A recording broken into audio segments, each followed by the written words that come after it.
大家午安，我是台积电法人关系处的苏志凯，欢迎您参加台积公司2023年第3季的法人说明会。由于本法说会是向全球投资人同时连线转播，所以我们会全程使用英文，请您见谅。Good afternoon, everyone, and welcome to TSMC's third quarter 2023 earnings conference call. This is Jeff Su, TSMC's Director of Investor Relations and your host for today. TSMC is hosting our earnings conference call via live audio webcast through the company's website at www.tsmc.com, where you can also download the earnings release materials. If you are joining us through the conference call, your dial-in lines are in listen-only mode. The format for today's event will be as follows. First, TSMC's Vice President and CFO, Mr. Wendell Huang, will summarize our operations in the third quarter 2023, followed by our guidance for the fourth quarter 2023. Afterwards, Mr. Huang and TSMC's CEO, Dr. C.C. Wei, will jointly provide the company's key messages. Then we will open the line for the Q&A. As usual, I would like to remind everybody that today's discussions may contain forward-looking statements that are subject to significant risks and uncertainties, which could cause actual results to differ materially from those contained in the forward-looking statements. Please refer to the safe harbor notice that appears in our press release. And now, I would like to turn the call over to TSMC's CFO, Mr. Wendell Huang, for the summary of operations and the current quarter guidance. Thank you, Jeff. Good afternoon, everyone. Thank you for joining us today. My presentation will start with financial highlights for the third quarter 2023. After that, I will provide the guidance for the fourth quarter 2023. Third quarter revenue increased 13.7% sequentially in NT dollars, or 10.2% in US dollars, as our third quarter business was supported by the strong ramp of our industry-leading 3nm technology and higher demand for 5nm technologies, partially offset by customers' ongoing inventory adjustment. Gross margin increased 0.2 percentage points sequentially to 54.3%, mainly reflecting higher capacity utilization, partially offset by the margin dilution from N3 ramp. Total operating expenses accounted for 12.6% of net revenue, as compared to 12.1% in the second quarter, mainly due to higher R&D expenses to support our 3nm and 2nm development. Operating margin was 41.7%, down 0.3 percentage point from the previous quarter. Overall, our third quarter EPS was 8.14 NT dollars, and ROE was 25.8%. Now, let's move on to the revenue by technology. 3nm process technology contributed 6% of wafer revenue in the third quarter, while 5nm and 7nm accounted for 37% and 16% respectively. Advanced technologies, defined as 7nm and below, accounted for 59% of wafer revenue. Moving on to revenue contribution by platform. HPC increased 6% quarter-over-quarter to account for 42% of our third quarter revenue. Smartphone increased 33% to account for 39%. IoT increased 24% to account for 9%. Automotive decreased 24% to account for 5%. And DCE decreased 1% to account for 2%. Moving on to the balance sheet. We ended the third quarter with cash and marketable securities of 1.55 trillion NT, or $48 billion. On the liability side, current liabilities increased by 159 billion NT, mainly due to the increase of 95 billion in accounts payable and the increase of 59 billion in accrued liabilities and others. Long-term interest-bearing debt increased by 30 billion NT, of which 10 billion from new issuance and 20 billion from foreign exchange rate movement. On financial ratio, accounts receivable turnover days increased 3 days to 35 days, while days of inventory decreased 3 days to 96 days. Regarding cash flow and CAPEX, during the third quarter, we generated about 295 billion NT in cash from operations, spent 227 billion in CAPEX, and distributed 71 billion for fourth quarter 22 cash dividend. Overall, our cash balance increased 35 billion to 1.31 trillion NT at the end of the quarter. In US dollar terms, our third quarter capital expenditures total 7.1 billion. I have finished my financial summary. Now let's turn to our current quarter guidance. Based on current business outlook, we expect our fourth quarter revenue to be between 18.8 billion and 19.6 billion US dollars, which represents a 11.1% sequential increase at the midpoint. Based on the exchange rate assumption of 1 US dollar to 32 NT, gross margin is expected to be between 51.5% and 53.5%, operating margin between 39.5% and 41.5%. This concludes my financial presentation. Now, let me turn to our key messages. I will start by making some comments on our third quarter 23 and fourth quarter 23 profitability. Compared to second quarter, our third quarter gross margin increased by 20 basis points sequentially to 54.3%, primarily due to a higher capacity utilization rate and a more favorable foreign exchange rate, partially offset by the margin dilution from the initial ramp-up of our 3-nanometer technology. Compared to our third quarter guidance, our actual gross margin exceeded the high end of the range provided 3 months ago by 80 basis points, mainly due to a more favorable foreign exchange rate. We have just guided our fourth quarter gross margin to decline by 1.8 percentage points to 52.5% at the midpoint, primarily due to the continued margin dilution from this steep ramp of our 3-nanometer technology.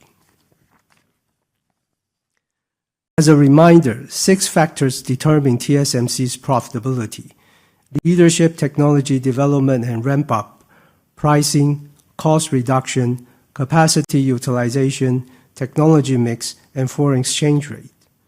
To manage our profitability in the next several years, we will work diligently on our internal cost improvement while continuing to strategically sell our value. Excluding the impact of foreign exchange rate, of which we have no control over, we continue to forecast a long-term gross margin of 53% and higher is achievable. Next, let me talk about our 2023 CAPEX and depreciation. Every year, our CAPEX is spent in anticipation of the growth that will follow in future years. Given the near-term uncertainties, we continue to manage our business prudently and have tightened up our capital spending throughout the year where appropriate. We now expect our 2023 CAPEX to be approximately 32 billion US dollars. Out of the approximately 32 billion CAPEX for 2023, about 70% of the capital budget will be allocated for advanced process technologies. About 20% will be spent for specialty technologies, and about 10% will be spent for advanced packaging, testing, mask making, and others. Our depreciation expense is now expected to increase by low 20s% year-over-year in 2023, as compared to our January forecast of approximately 30% year-over-year increase. Despite the near-term inventory cycle, our commitment to support customers' growth remains unchanged, and our disciplined CapEx and capacity planning remains based on the long-term structured market demand profile. We will continue to work closely with our customers to plan our long-term capacity and invest in leading-edge, specialty, and advanced packaging technologies to support their growth while delivering profitable growth to our shareholders. Now, let me turn the microphone over to CC. Thank you, Wendell. Good afternoon, everyone. First, let me start with our near-term demand and inventory. We concluded our third quarter with a revenue of US $17.3 billion, in line with our guidance in US dollar terms. Our business in the third quarter was supported by the strong ramp of our industry-leading 3-nanometer technology and higher demand for 5-nanometer technologies, partially offset by customers' ongoing inventory adjustment. Moving into fourth quarter 2023, while AI-related demand continues to be strong, it is not enough to offset the overall cyclicality of our business. We expect our business in the fourth quarter to be supported by the continued strong ramp of our 3-nanometer technology, partially offset by customers' continued inventory adjustment. On the inventory side, we expect the fabless semiconductor inventory to have continuously reduced in the third quarter. However, due to the persistent weaker overall macroeconomic conditions and slow demand recovery in China, customers remain cautious in their inventory control. Thus, we expect the inventory digestion to continue in the fourth quarter. Having said that, we are observing some early signs of demand stabilization in the PC and smartphone end market. Together with such level of inventory control, we forecast the fabless semiconductor inventory to further reduce and exit 4Q23 at a healthier level. Next, let me talk about our global manufacturing footprint update. TSMC's mission is to be the trusted technology and capacity provider of the global logic IC industry for years to come. As we have said before, our strategy is to expand our global manufacturing footprint to increase customer trust, expand our future growth potential, and reach for more global talents. Our overseas decisions are based on our customers' need and the necessary level of government support. This is to maximize the value for our shareholders. In Europe, after conducting extensive due diligence, we announced our plan to build a specialty technology fab in Dresden, Germany, focusing on automotive and industrial applications. We have received a strong commitment to support this project from our JV partners, the European Commission, government, and German federal, state, and city governments. This fab will utilize 22 and 28 nanometer and 12, 16 nanometer technologies for semiconductor wafer fabrication. Fab construction is scheduled to begin in second half 2024, and production is targeted to begin in late 2027. In Arizona, we are receiving strong support from the city of Phoenix, state of Arizona, and U.S. federal government, and continue to develop positive relationships and work closely with our local trade and union partners. We are making good progress on the fab infrastructure, utilities, and equipment installation issues in our first fab, and the situation is improving. We have also begun early preparation for our Arizona fab operations and hired close to 1,100 local TSMC employees so far. Many of them have been brought to Taiwan for extensive hands-on experience in our fab so that they can further their technical skills who are being immersed in TSMC operation environment and culture. We continue to target volume production of N4 process technology in first half 2025 and are confident that once we begin operations, we will be able to deliver the same level of manufacturing quality and reliability in Arizona as from our fabs in Taiwan. In Japan, we built a specialty technology fab which will utilize 12 and 16 nanometer and 22 and 28 nanometer process technologies. We have hired approximately 800 local TSMC employees so far, with the majority having similar being brought to Taiwan for hands-on experience.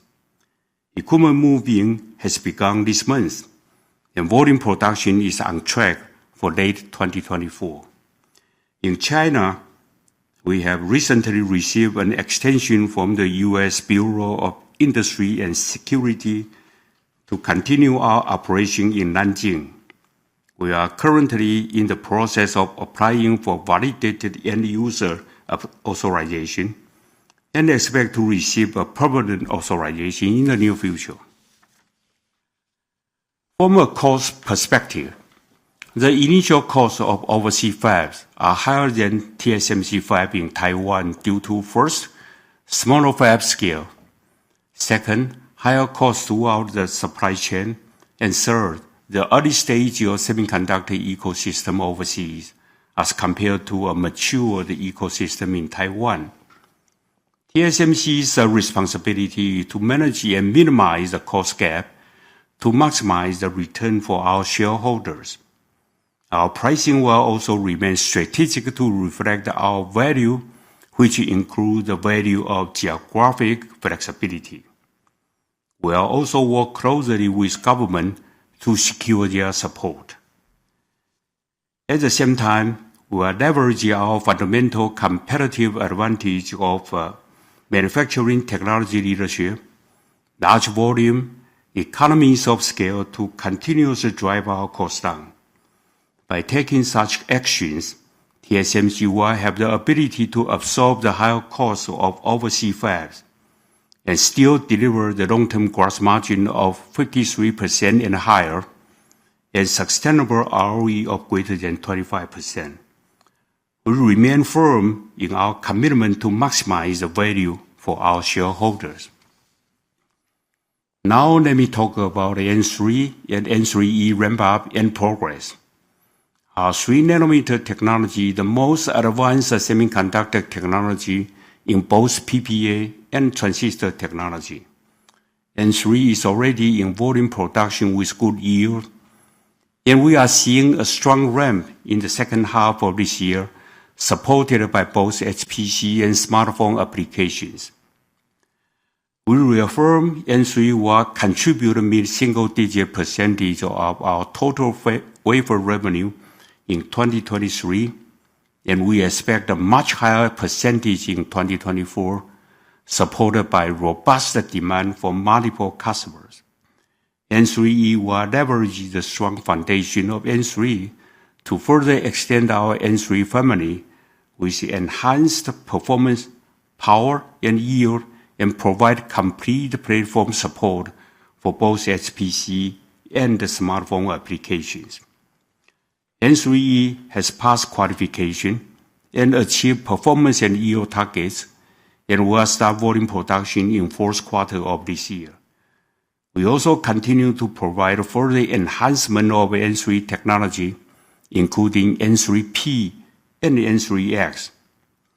With our strategy of continuous enhancement of our 3nm process technologies, we expect strong multi-year demand from our customers, and we are confident that our 3nm family will be another large and long-lasting node for TSMC. Finally, I will talk about the N2 status. The recent surge in AI-related demand supports our already strong conviction that demand for energy-efficient computing will accelerate in an intelligent and connected world. Thus, the value of a technology platform is expanding beyond the scope of geometry shrink alone and increasingly toward greater power efficiency. In addition, as process technology complexity increases, the lead time and engagement with customers also start much earlier. As a result, we are observing a strong level of customer interest and engagement at our N2, similar to or higher than N3 at a similar stage from both HPC and smartphone applications. Our 2nm technology will be the most advanced semiconductor technology in the industry in both density and energy efficiency when it is introduced in 2025. Our N2 technology development is progressing well and on track for volume production in 2025. Our N2 will adopt nanosheet transistor structure, which has demonstrated excellent power efficiency. N2 will deliver full node performance and power benefit to address the increasing need for energy-efficient computing. As part of the N2 technology platform, we also developed N2 with backside power rail solution, which is the best suited for HPC applications. We are targeting backside power rail to be available in the second half of 2025 to customers with production in 2026. With our strategy of continuous enhancement, N2 and its derivative will further extend our technology leadership well into the future. This concludes our key message, and thank you for your attention. Thank you, CC.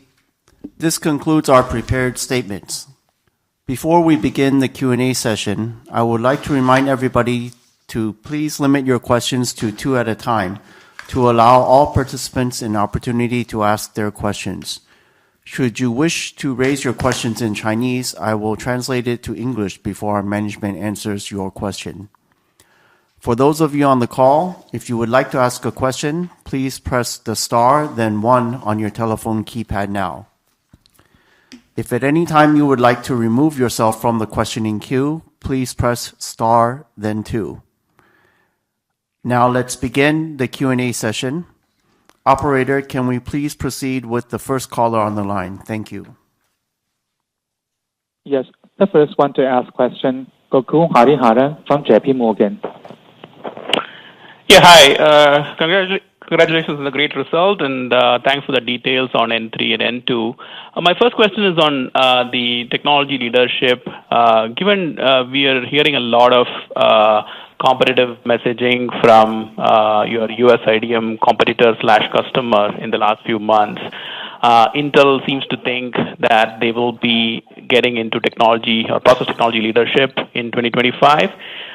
Just wanted to hear what does TSMC think of Intel's claim, and when TSMC thinks about customer engagement, do you feel you will lose a little bit of market share to Intel when it comes to the N2 or the first generation of nanosheet transistors, or you think your very high market share in N3 will continue into N2? That's my first question. Okay, thank you, Gokul. Please allow me to summarize your first question. So Gokul's first question is about technology leadership and competition with, I think, particularly IDM. He notes this IDM is very messaging about taking over process technology leadership from TSMC. And so Gokul's question is, how do we see this? Are we concerned that we will lose market share at nanosheet or N2 to this IDM given their claims of regaining process technology leadership? Is that correct, Gokul? Yeah, that's right. Thanks. Okay. Well, Gokul, this is C.C. Wei. Let me answer your question with a very simple answer, said no. But I will state a little bit wrong. Actually, we do not underestimate any of our competitors or take them lightly. Having said that, our internal assessments show that our N3P, now I repeat again, N3P technology demonstrated comparable PPA to 18A, my competitor's technology. but with an earlier time to market, better technology maturity, and much better cost. In fact, let me repeat again. Our 2nm technology without backside power is more advanced than both N3P and 18A, and will be semiconductor industry's most advanced technology when it is introduced in 2025. Does that answer your question, Goku? Okay, that's quite clear. Thank you very much. Could you also talk about my second question is, could we talk a little bit about the AI-related demand? You've seen a pretty strong demand on the data center side, and you talked about AI being about 6% of revenues this year, mostly on the data center side. Are we starting to see more engagement on AI demand on edge devices based on TSMC's expectations? Is this going to be a big growth driver in the next 1 to 2 years for TSMC's leading edge AI devices? AI on edge devices. Do you think that is a bigger driver for you? Okay, thank you, Gokul. So Gokul's second question is on AI-related demand. He notes, of course, that we have talked last time also about our AI-related demand outlook, and particularly focused on what we call server AI processors, or Gokul referring to data centers. So his question is really more about on the edge devices. Are we starting to see AI-related demand for edge devices? Do we expect this to be a big growth driver in the next 1 to 2 years for our leading edge technologies as well? Well, the answer is also very simple. Yes. We do see some activities from customers to add AI capability in end devices, such as a smartphone and PCs, through neural engine and AI on PC or whatever. And we certainly hope that this one will add to the growth, help TSMC more strengthen under our AI's business. So, Zizi, do you see that happen in the next 1 year, or is it something that will happen in a more longer term horizon? Just wanted to understand when to think about the cadence of this growth. Okay, let me answer briefly. It started right now, and we will expect that the more and more customers will put that AI's capability into the end devices, into their product. Got it. Yeah. Thank you very much. Okay, thank you, Gokul. Operator, can we move on to the next participant, please? Next one to ask question, Charlie Chan from Morgan Stanley. Hi, good afternoon, CC, Mark, and Jeff. So my first question is about the cycle recovery. So much appreciate about your comments about end demand. So my question is about when do you expect there will be an uptick of the fab utilization, assuming demand is stabilizing and also inventory get back to the healthy level? Because it's just very hard to believe your fab utilization outside of leading edge will stay at only 70%, 80%. So first question is about do you see that overall fab utilization to pick up at any time soon? Thank you. Okay, so Charlie, I think your first question is sort of, if I'm correct, around the cycle, and in terms of how do we see the cycle and the recovery? When do we see the fab utilization picking up, which really is a function of, I guess, do we see the cycle bottoming out, and when do we expect the recovery? Is that correct? Yes, thank you. Well, Charlie, this is CC Wei again. Let me answer your question. As I said, we do observe some early signs of demand stabilization in PCs and smartphone end market. Those two segments are the biggest segment for TSMC's business. We want to say that 2024 will be a very healthy growth. But right now, did we see the bottom? Very close, very close. We want to, I cannot give you a number, but it's because it's too early to call it a sharp rebound. But even with macro environment remain uncertain, we weigh in customers' inventory control in first half of 2024. Having said that, we already say that we are strong technology leadership and the broad customer base. And those two are unique and specific to TSMC, enable our customer to win business in their end market, and TSMC to continue to deliver healthy growth. And that's why we can do better than overall industry. And that's why we have a confidence that we will have a healthier growth next year. Okay, thank you. Yeah, so just want to kind of verify, because we do see some green shoots and some rush orders to wafer foundry sector.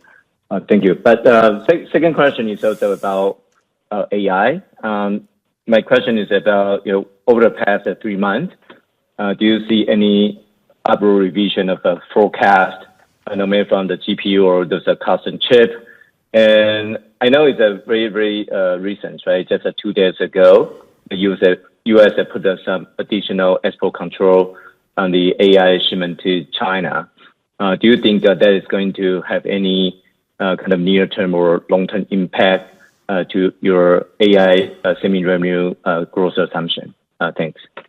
Okay. Thank you, Charlie. So Charlie's second question is related to AI, two-parter. First, do we see over the last 3 months, I think his words were an upward revision in the demand from AI in the last 3 months.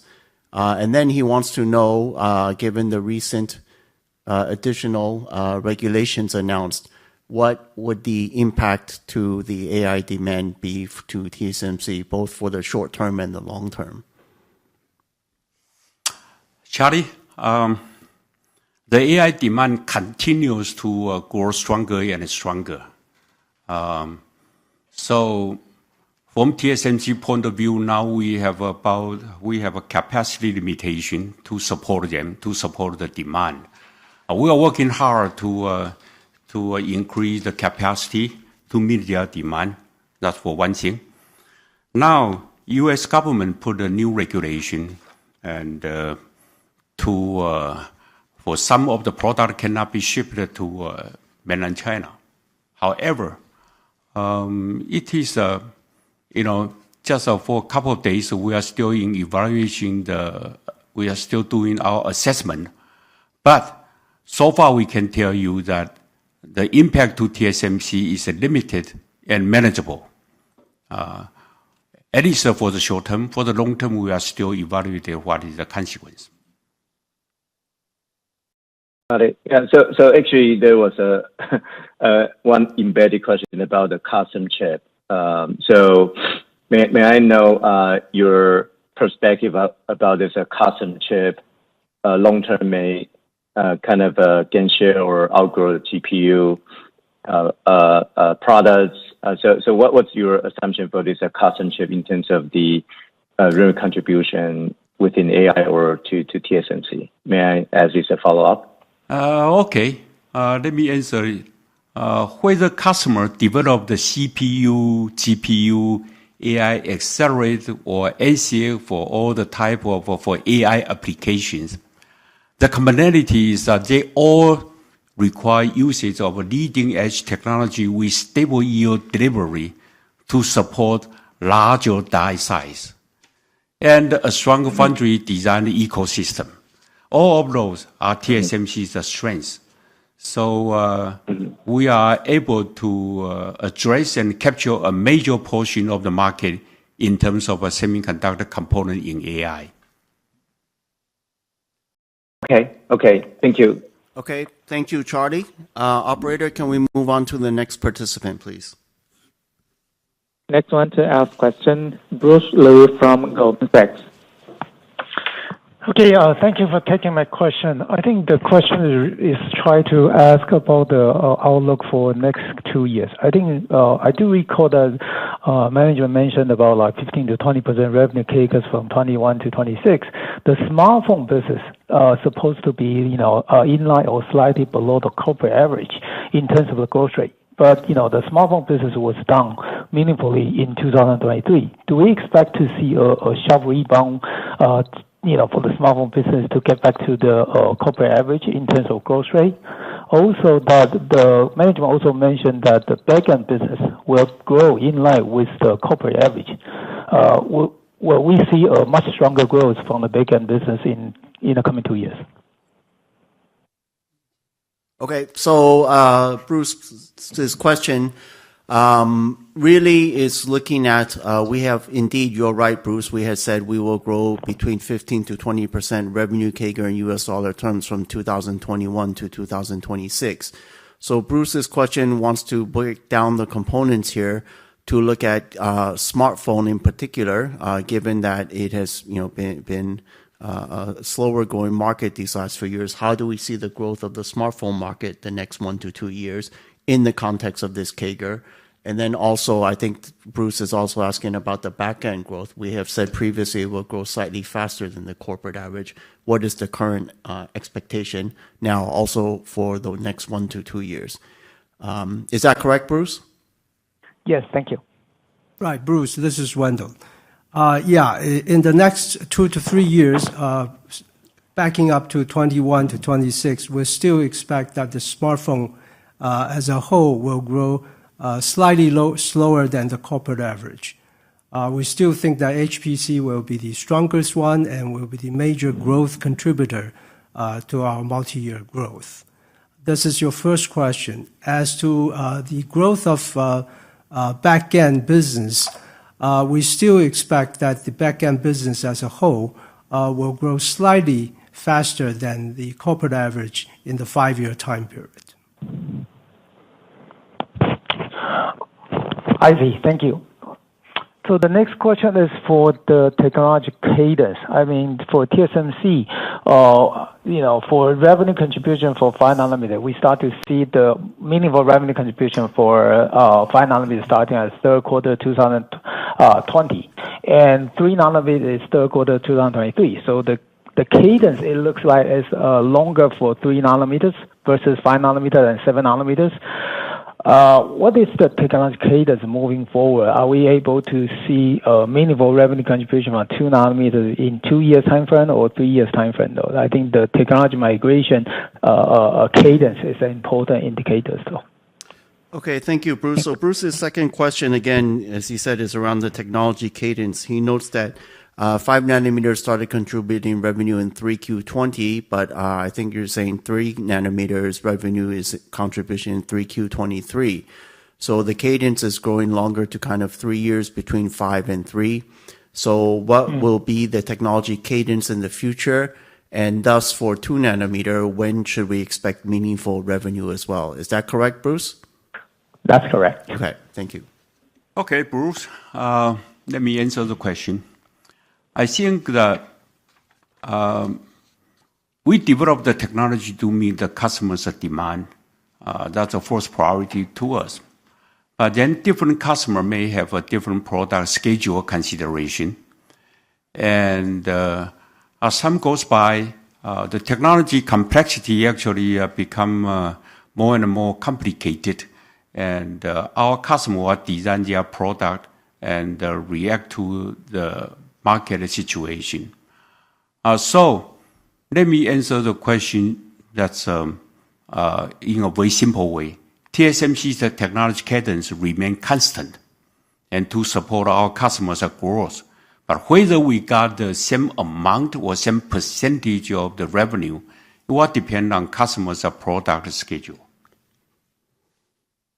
But the follow-up question is that if the customer doesn't really need the advanced technology as fast as before, maybe we slow it down a bit, which will make a better returns, right? So Bruce's follow-up is, so if the customers do not need the leading node as fast or as soon as before, then slow down the cadence, does that mean we will see better returns? Well, we don't slow down our technology development per se. we might slow down our capacity expansion according to customers' demand. Did I answer your question, Bruce? That's it. That's what we are doing right now. I see. Understand. Thank you. Okay, thank you. Operator, can we move on to the next participant, please? Yes, the next one we have Laura Cheng from Citi. Hello. Hi. Good afternoon. Thank you for taking my question. I think my question is also similar to what Bruce mentioned about the capacity expansion plan. As we see that healthier inventory situation right now, and at the same time, the most advanced process node depends on customers' demand. So just want to get your feeling about the overall the capex outlook or capacity outlook into the next 2 years. Do you feel that will be better to resume the year-on-year capex next year or later, considering there's still quite strong demand on N3, N2 ramp up. At the same time, the most advanced node seems you will see maybe 2 times more expensive on N2 versus N3. So my question is just about the future capacity expansion plan. Yeah, thank you. Okay, so Laura's first question again is on the capacity expansion plan. She notes that, of course, the inventory, as we said, is becoming healthier, but also with N3 and N2. So she really wants to know what is the capex and capacity outlook plan for the next 1 to 2 years. Right. Hi, Laura. It's Wendell. CC just mentioned our capacity plan will really depend on the customer's product plan. Now, in terms of capex, what we can see now is that we, in the past few years, have invested very heavily to capture the growth in the next few years.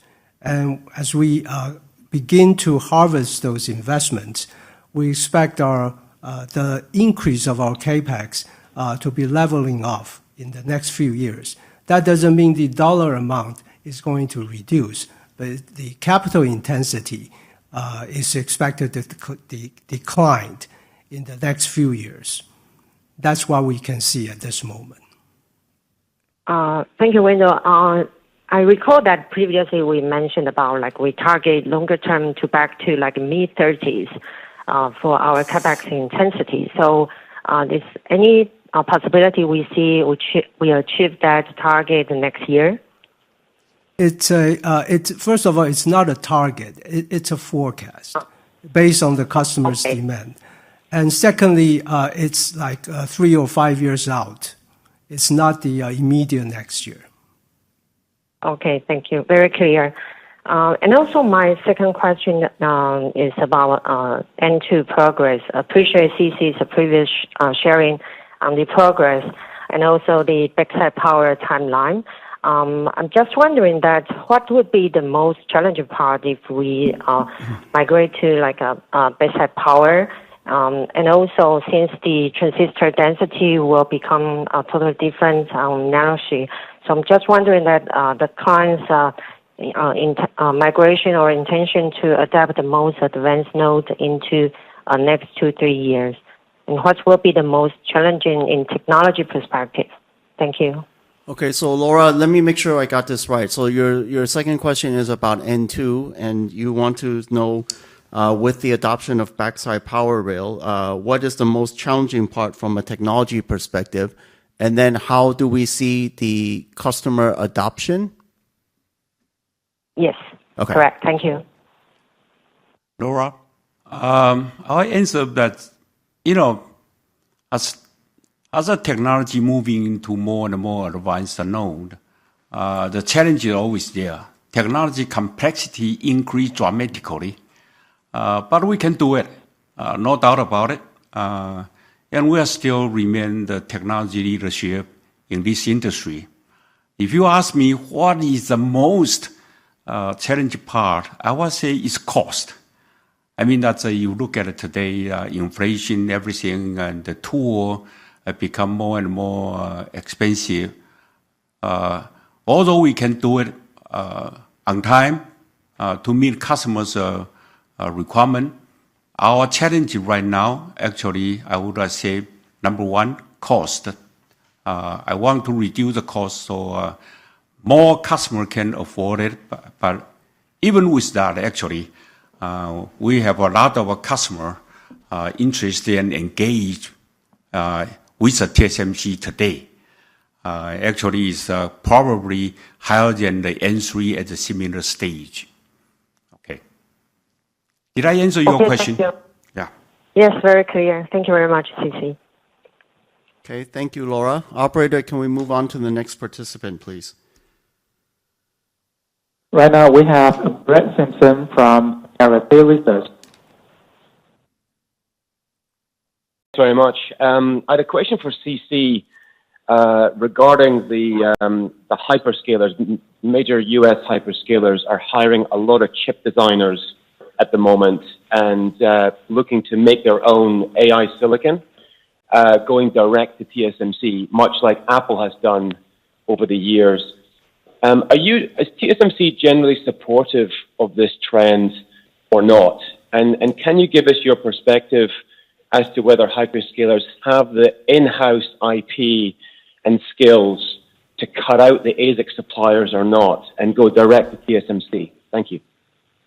Okay, Brett, thank you. So Brett's first question is looking at his observation, U.S. hyperscale companies are hiring a lot of people to do AI custom chips, silicon, and working directly or coming directly to work with TSMC. So his question is TSMC support such efforts? And how do we see such type of customers, I guess? Is that your question, Brett? And to generally just share your perspective on how you see this part of the business developing at TSMC. Thank you. Hi, Brett. Okay, those are hyperscalers. I don't comment on the specific customer, but all we know or our fundamental rule is whether customer develop the CPU, GPU, AI accelerator, or ASIC for their own application or for any purpose in the AI area, we will support them, actually. And because of our technology leadership and our good manufacturing, so we are able to address and capture a major portion of the market. And so you are asking whether we support it or not. We support every customer all over the world. Okay, thanks. That's very clear. And maybe just as a follow-up, I wanted to ask about some of the areas in the quarter that were weaker than expected, namely 7 nanometer. I think it's half year on year. And also automotive that saw a decline sequentially, a meaningful decline sequentially. Can you just help us understand how you build back up 7 nanometer? You know, what led to the weakness? And what's happening in automotive, and how do you assess prospects for automotive over the next, 6-9 months or so? Thank you. Okay, so 2 parts to Brett's question. Maybe I'll start with the second. But anyway, looking at automotive demand and the weakness in the past quarter, how do we see the automotive demand? And then also his question is about 7 nanometer, also year-on-year sharp revenue decrease. So how do we see the outlook for 7 nanometer as well? Well, let me answer the question on automotive demand. In fact, in the past 3 years, automotive demand has been very strong. And we deliver whatever they asked. And today, I think automotive demand already entered the inventory adjustment mode in the second half of 2023. However, we still expect the automotive demand will increase again in 2024 because the more and more EV, more and more functionality being added to automotive, and that's what we saw. Now, talking about the N7, the 7 nanometers technology, why we have such a low utilization or the revenue decrease. It's go beyond our original plan because of we expect the N7 to be very fully utilized even now, but it is not. Let me answer the question because of we suddenly have in 10 years, the smartphone demand dropped dramatically from about 1.4 billion units to about 1.1 billion now. So that exactly in this time frame, the N7's utilization has been impacted, and followed by one major customer who delayed their product introduction. And so that's why we have a low utilization. But saying that, we are confident to backfill our 6 nanometer capacity with additional wave of specialty demand from consumer, RF, connectivity, and other applications, and will return to a healthy level of utilization over the next several years. This is very similar to a situation that we have a 28 nanometer back in 2018 and 2019 timeframe. Okay, at the beginning it was underutilized for a period of time, and we work hard to with a customer, and then for develop some specialty technologies, and then now we have to expand 28 nanometers specialty capacity. That's the same kind of a story. Brett, did I answer your question? Thank you. Okay, thanks Yes. a lot. Yep. Thanks very much. All right, Brett, thank you. Operator, can we move on to the next participant, please? Next one to ask questions, Brad Lin from Bank of America. Thank you for taking my question. So first of all, congrats on the strong result and then also the impressive gross margin. So I have two questions. One is on the end device AI, Edge AI, and the other is on the CPO. So appreciate the management's constructive comments on growth outlook on the Edge AI. So besides the interesting engagement with the clients, what are the implications for the wafer consumptions for the firm? And also, eyeing on the computing power and energy consumption angle on the end device with AI, in the additional AI functions, should we expect it to reaccelerate the node migration for the end devices? That's my first question. Thank you.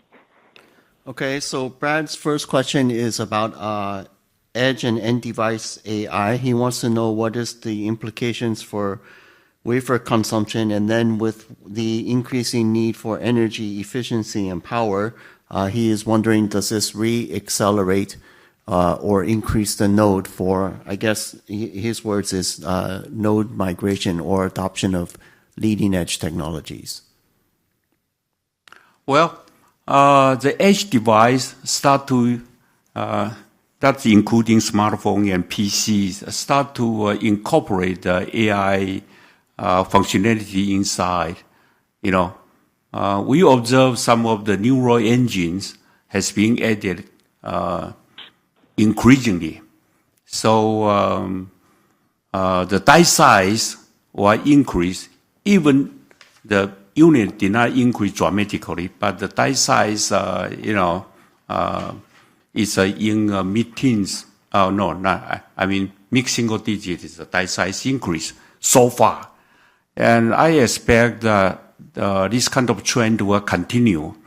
And so more and more application of on the AI side will be incorporated into those kind of edge device. And that will have very power efficient chips to put into the edge device, especially when it is a mobile. So I do expect, from my own perspective, I do expect that my customer will move into the leading edge node more and more quickly to compete in the market. Okay. Thank you very much, CC. So a bit of a follow-up is that, now it accounts for some, mid-single digit of the die size incremental for a chip. So does that or are we seeing that to enlarge to something like meetings or even bigger in the mid to long term? So Brad's quick follow-up is if the AI portion is kind of mid-single digit now, how should we expect? Can we expect mid-teens or what type of percentage in a few years' time?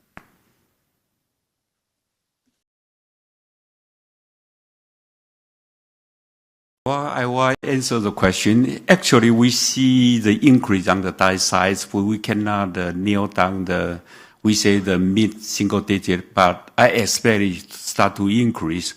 And whether that will increase our forecast and our growth or something is still too early to say at this moment. Yeah, because Brad, sorry. Yeah, but we're still quantifying the impact from these development. So we're maintaining the previous statement that we expected to grow to about in 5 years about mid-single digit. Mid-teens of our revenue. Yeah, I think Brad probably just very simply, as we said, Edge AI, we do see some activity. It will drive silicon content, but this will occur over time. Okay.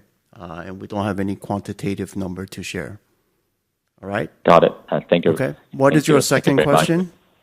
Okay, so the second question is on CPO. So basically, we have learned that TSMC is doing quite well and also leading the industry in CPO or so-called silicon photonics and has introduced a platform to clients with the technologies.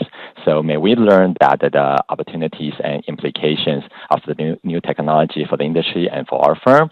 And also, should we expect the platform to offer additional competitive advantage for TSMC in the mid to long run? Thank you. So, Brad, your second question is on silicon photonics. Is that correct? Yes. So he wants to know our positioning or progress on silicon photonics. How important is this? And will this be a competitive advantage for TSMC going forward in the future? Okay, let me answer that question. Silicon photonics actually is growing its importance because of just a large amount of data need to be collected, processed, and transferred in an energy-efficient manner. Silicon photonics tends to be the best fit that role. And TSMC has been working on silicon photonics for years. And most importantly, we collaborating with multiple leading customers and to support their innovations in this field. It takes a lot of time to develop the technology and to build the capacity. And when we increase the volume production, we believe that TSMC's silicon photonics will be the best technology and when customers roll out all their innovations. But as I said, it's gradually increasing in their activity and gradually increasing their demand as of today. Got it. Thank you very much. All right. Thank you. Operator, can we move on to the next caller, please? Next one, we have Sunny Lin from UBS. Good afternoon. Thank you very much for taking my questions. So my first question is on advanced packaging. Incrementally, we are hearing more customer interest in the adoption to achieve better heterogeneous integrations. But want to get your thoughts on what could be the potential impact of customers relying a bit more on packaging to improve the system performance and perhaps less on the process migrations given cost considerations. Meanwhile, SOIC has been introduced for quite a while, whereas the customer adoption still seems to be limited at this point. And so when should we expect a more meaningful pickup of SOIC, and what could be the major catalyst? Thank you. Okay, so Sunny, sorry, I may have missed a little bit of the first part, but I think her question is on overall advanced packaging, looking at this trend and the move to a more, of course, heterogeneous integration? What are the cost implications, and how does advanced packaging work and go together with the process technology standpoint? And then also a question about the update or progress of SOIC. Is that correct, Sunny? Well, so maybe if I may clarify, but so for the first part, I wonder if customers may consider relying a bit more on packaging, whereas slowing down a bit on the process migration because of increasing cost. Okay, so she's asking, will customers, because of the increasing cost of the process technologies, will customers rely more on advanced packaging as a result? Let me answer that. It's not because of increasing of the cost in the more advanced node. It actually, they try to, our customers try to maximize the system performance. That's the major portion. That including the kind of a speed improvement or the power consumption decrease, all those kind of things. Put all together. And maybe cost is also part of the consideration, which we notice about. And so more and more customers are moving into the very advanced technology node, and they start to adopt the chipless approaches. And so, you know, that no matter what, TSMC provide the industry-leading solution in both very leading technology and also very advanced packaging technology.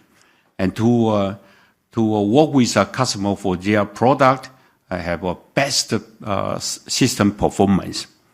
And the other one is you are asking about the SOIC, when it will become a high volume and more substantial revenue for TSMC. It's coming. It's coming. Actually, the customer already ready to announce their new product, which are widely adopted. And I expect, you know, starting from now and next year, the SOIC will generate revenue and become one of the faster growing advanced packaging solution in the next few years. Got it. Thank you very much. If I may, a quick follow-up. 3 months ago, you had a target to double your CoWoS capacities. And just now you mentioned AI demand continue to suppress on the upside. So wonder if there's any update on your CoWoS capacity expansion? Okay, so I will take this as your second question, Sunny, but she's asking about CoWoS expansion. We had said that we will double the capacity 3 months ago. Can we provide an update on the overall CoWoS capacity, and I guess CapEx and capacity go hand in hand? What is our plan? Well, Sunny, you know, the last time we said that we will double our CoWoS capacity, we are working very hard and to increase the capacity more than double. But today is limited by my supplier's capability or their capacity. So we still maintain that we will double our CoWoS capacity by the end of 2024. But the total output actually is more than double from 2023 to 2024 because of a very high demand from our customer. So extend this kind of a trend, we will continue to increase our CoWoS capacity to support our customer even into 2025. Okay, Sunny, does Got that it. answer Thank you your very question? much. Okay, thank you. Operator, can we move on to the next caller, please? Next one, please welcome Mehdi Husseini from SIG. Yes, thanks for taking my question. I understand there are a number of new products that you're ramping into year-end and into first half of 24 in various for various end markets. And I want to understand how the ramp of these new products are to impact the seasonality. Could we see a scenario where in the first half, the ramp of these new products, especially at the leading edge, to somewhat offset the seasonal factors? And any thoughts there? And I have a follow-up. All right, Mehdi. Well, Mehdi's first question is in terms of new products, which, of course, customer products we don't comment on, but he said we're ramping products into the second half. And so how will this ramp of new products go as we go into first half 24? And can this offset or mitigate some of the seasonality? Yeah, let me rephrase that. Contribution of customers' new product, and how would that impact, or how could that offset seasonal factors? Yeah, Mehdi, I don't think we can comment on specific customer products, but I can tell you that we're not seeing any dramatic change in the seasonality as of now. Okay. Because I was looking at your calendar 23, and given your Q4 guide, you're actually doing better than what you guided 3 months ago. 3 months ago, you said revenues could be down 10% US dollar, and now it could actually be down by single digit. Is that a combination of a stronger new product ramp and better pricing? Is that a fair assessment? Okay, so Mehdi is really looking at, he rightly notes that 3 months ago we said this year will decline around 10% in US dollar term. Now with the fourth quarter implied guidance is slightly better. So he wants to know what is the implication or behind this. Well, let me give you one simple reason. Because our ramp up of N3, because of the demand of N3 is strong. So we ramp up quickly to meet customers' demand. So the final result is better than we expected 3 months ago. Yeah. And we have also said that strong ramp of N3 will continue in next year. Okay? That's about all the seasonality color we can give. Gotcha. Okay. And then perhaps if I were to ask a second question, I just want to better understand your view on your customers' inventory correction. We're reaching a bottom where we don't have any visibility on how quickly they're going to refresh inventory. The slope of the recovery is still not clear. Did I understand you correctly? So Mehdi's second question, you would like to clarify. So are we saying that customers' inventory is reaching or approaching a bottom, but the slope of the inventory is not clear? Is that what we are saying? Okay, I'll answer the question. Actually, in these couple of months, we start to see the demand stabilized in the PC and smartphone end market. And in fact, we see some kind of a urgent PO ask for more device to be shifted to their place to meet the demand. That gave us a hint of their inventory control already become more healthier than we thought. So in terms of uncertain macro, it probably will continue, but our expectation is very close to a healthy condition. So that's why we say we can expect 2024 to be a healthy growth year for TSMC. Okay. Mehdi, did I answer your question? Great, thank you. Okay, in the interest of time, thank you, Mehdi. In the interest of time, we'll take questions from the last two participants, please. Next one to ask question is Chris Sankar from TD Cowen. Yeah, hi. Thanks for taking my question. I had two of them. First one is on gross margin. Where do you expect N3 to reach corporate average gross margin? And as you look into next year, as more mature node capacity comes online across the industry, how to think about mature node gross margins also? And I had a follow-up after that. Okay, so Krish's first question is on gross margin. When do we expect 3 nanometer or N3, I should say, to reach the corporate average gross margin? And how do we see the gross margin trend for the more mature nodes? Yeah, Chris, in the past, our leading nodes normally reach gross margins, corporate margin in about 8 quarters.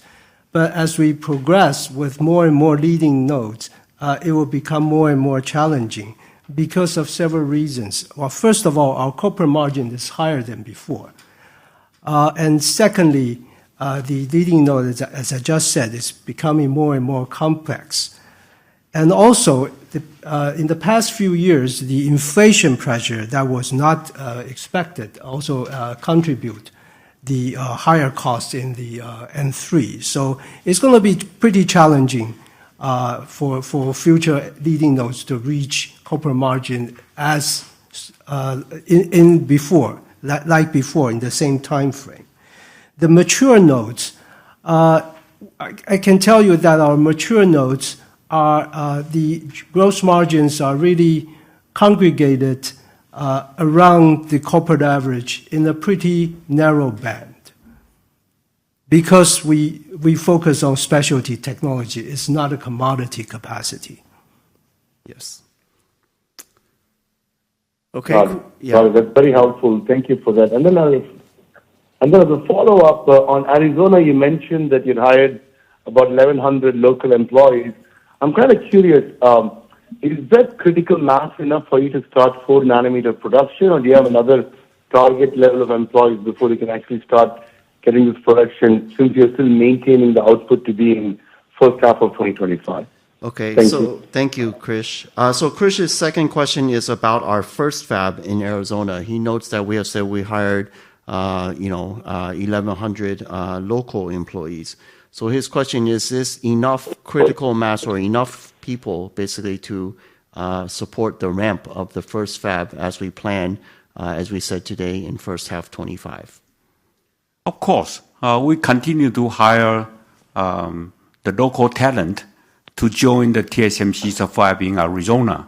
So when we start to have a volume production, we are confident that we will have enough resources to support our ramp up in Arizona. Okay. All right. Thank you, Krish. Operator, can we move on to the last participant, please? Yes, the last one to ask question, Charles Shi from Liam. Hi, thank you for squeezing me in.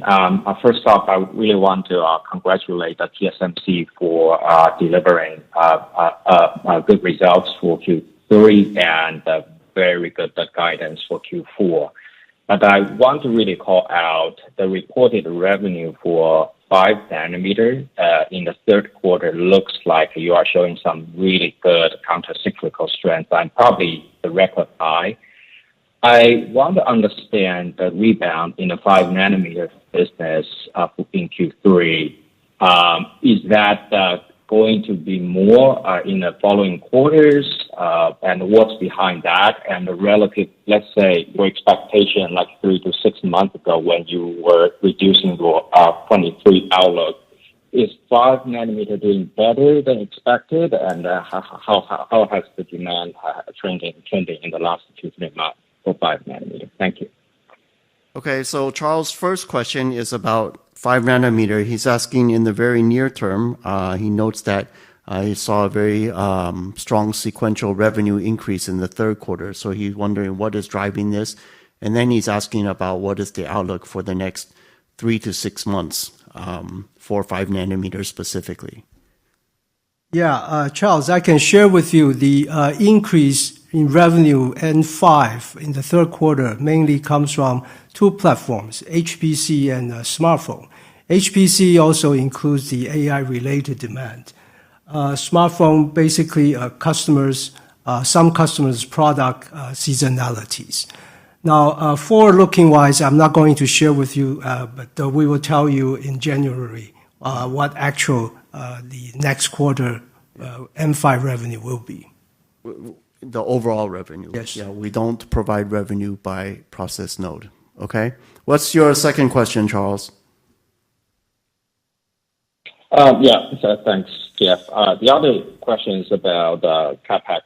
It sounds like you're expecting CapEx on the absolute dollar may still grow going forward. I know that's a long-term comment, but I look at the near term. TSMC CapEx seems to be running at $7 billion per quarter in the second half 23, which kind of is at a $28 billion annualized run rate.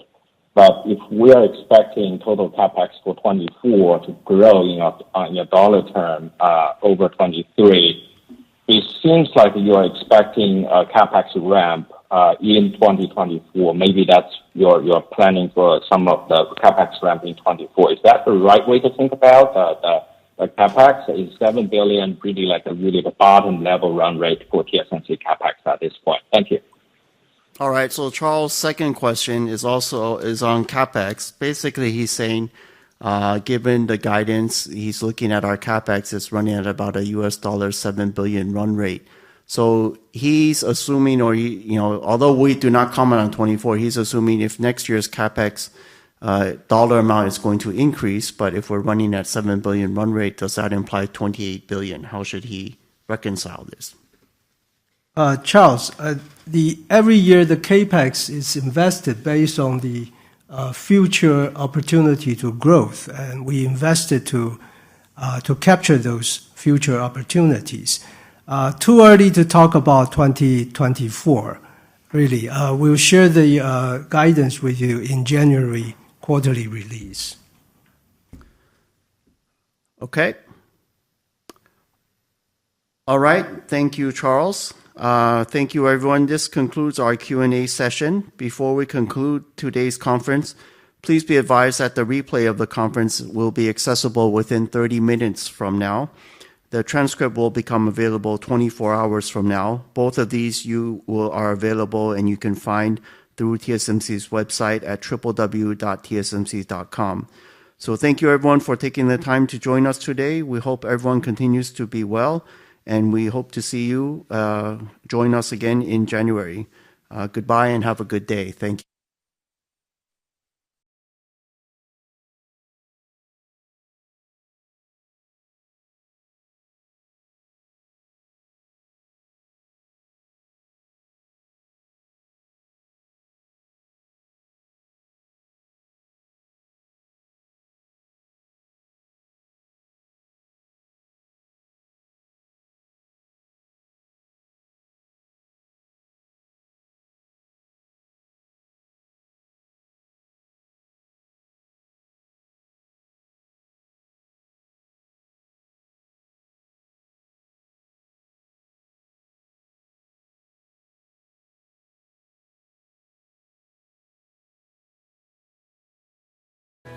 原来好的益生菌真的可以帮助入睡。太阳星全效克菲尔益生菌是国家认证 AB 克菲尔益生菌，含7种有身份证的专利活菌，能产生伽巴、色氨酸等助眠因子，难怪吃了更快入睡，也睡得更好。太阳星全效克菲尔益生菌也是台湾市场上唯一添加克菲尔乳杆菌 M1 的产品。这是由台湾知名的大学季转，对季节敏感、调整体质的朋友真的是一大福音。还有这支还添加被称为超级食物的羽衣甘蓝萃取物，不少研究都指出十字花科蔬菜有助抗炎及防癌，像是羽衣甘蓝含有高量的叶黄素、贝塔胡萝卜素、维生素 K、维生素 C、叶酸等丰富营养素。太阳星全效克菲尔益生菌专利制成，无塑化剂、无重金属、无人工添加物、无410项农药、无香料调味剂、无防腐剂、无色素，7大保证、7大认证，觉得好安心。每日克菲尔时刻美好 ，Good Feel Feel Good， 快点购下单！太阳星全效克菲尔益生菌。